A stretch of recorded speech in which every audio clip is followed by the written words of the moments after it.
Bar. Indian National Army. Indian National Army was formed under the initiative of leaders like Subhas Chandra Bose, Rashbihari Bose, and others who, being imbued with the spirit of national independence, sided with the Axis powers during the Second World War, 1939 to 1945. The Indian National Army, INA, is also called Azad Hind Fauj. In December 1941 the Japanese defeated the British at Malaya and Captain Mohan Singh together with an Indian and a British officer capitulated to them. Indians residing in Southeast Asia were much inspired at the victory of Japan at the initial stage of the war. A number of associations were formed aiming at the independence of India. Pritam Singh was a leader of such an organization. He and Major Fujihara, a Japanese officer, requested Mohan Singh to form an Indian army comprising the captured Indian soldiers. Mohan Singh hesitated but ultimately agreed. Fujihara handed over about 40,000 Indian soldiers, who had surrendered to him, to Mohan Singh. It was actually the first step towards the formation of the INA. Singapore fell to the Japanese on 15 February 1942. Advancing further north they attacked Burma, Myanmar, and captured Rangoon, Yangon, on March 7, 1942. The famous revolutionary Rashbihari Bose was residing in Japan during this time. He arranged a meeting of the leading Indians residing in Tokyo on March 28, 1942, and there it was decided that an association of free Indians would be formed and a national Indian army constituted under the command of Indian officers. A conference was held at Bangkok on June 15 with this end in view. The conference continued up to June 24 and 35 proposals were adopted. It was agreed that Subhas Chandra Bose would be invited to Southeast Asia. The Bangkok conference approved the army already formed by Mohan Singh.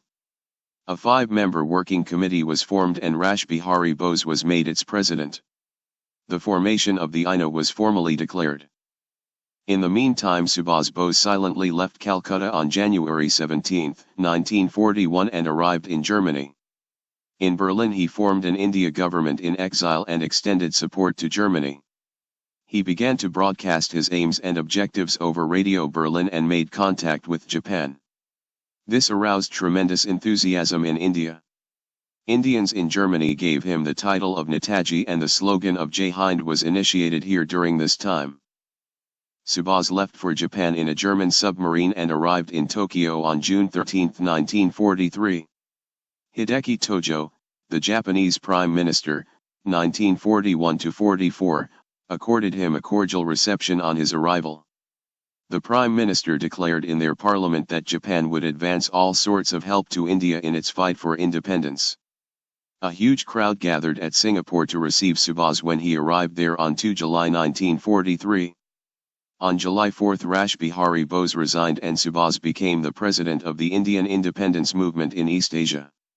He formally took the leadership of INA on August 25 and dedicated himself in bringing discipline within its rank and file.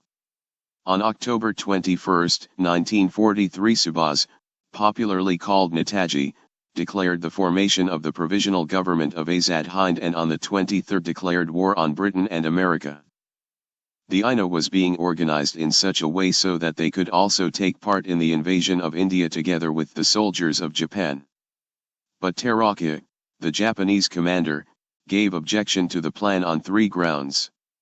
He considered that the Indians, as war prisoners, were demoralized, they were not painstaking like the Japanese and they were mainly mercenary soldiers. So he opined that the Japanese would take part in the invasion and the INA would stay in Singapore. Subhas could not accede to the proposal.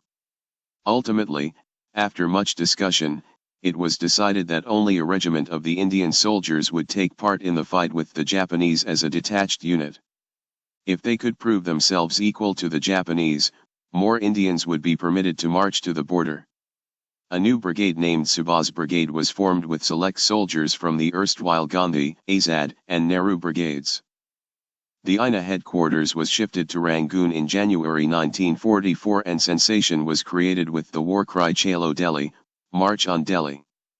The Subhas Brigade reached Rangoon towards the beginning of January 1944. In the meantime, it was decided that the Indian detachment would not be smaller than a battalion, its commander would be an Indian, the war would continue under joint plan of action and Indians would fight as a separate unit on selected spots. It was also decided that battles would occur at the Kalatan Valley of Arakan and Kalam and Hakka center of China Hills to the east of Lasai Hills. The Subhas Brigade was divided into 3 battalions. The first contingent advanced across both the banks of Kalatan and captured Palato and Dolat Mai. It captured Modak, a British border outpost at a distance of 64 kilometers from Dolat Mai a few days after. It was very difficult to get supply of arms and ammunitions and foodstuff, so the Japanese wanted to fall back, but the Indians refused. So only one company was left behind under the command of Surajmal and the rest went back. The Japanese commander also left behind a platoon of his contingents under the disposal of Surajmal. In the meantime, the other 2 detachments of the Subhas Brigade took the responsibility of Hakka-Kalan borderline.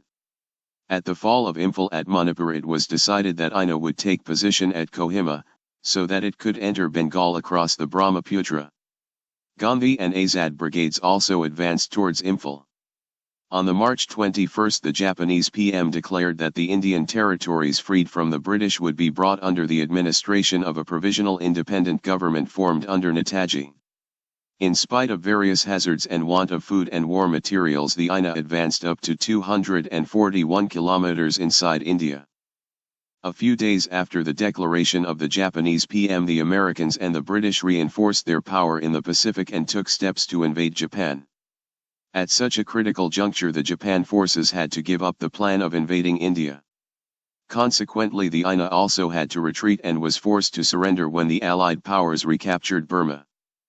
The government of India gave strenuous punishment to quite a good number of INA officers like Captain Shah Nawaz, Captain Rashid, and others. But the government was forced to lift the order when it caused widespread commotion among the member of the public. The cause of India's independence was greatly advanced by the spirit of nationalism aroused by the INA. Navigation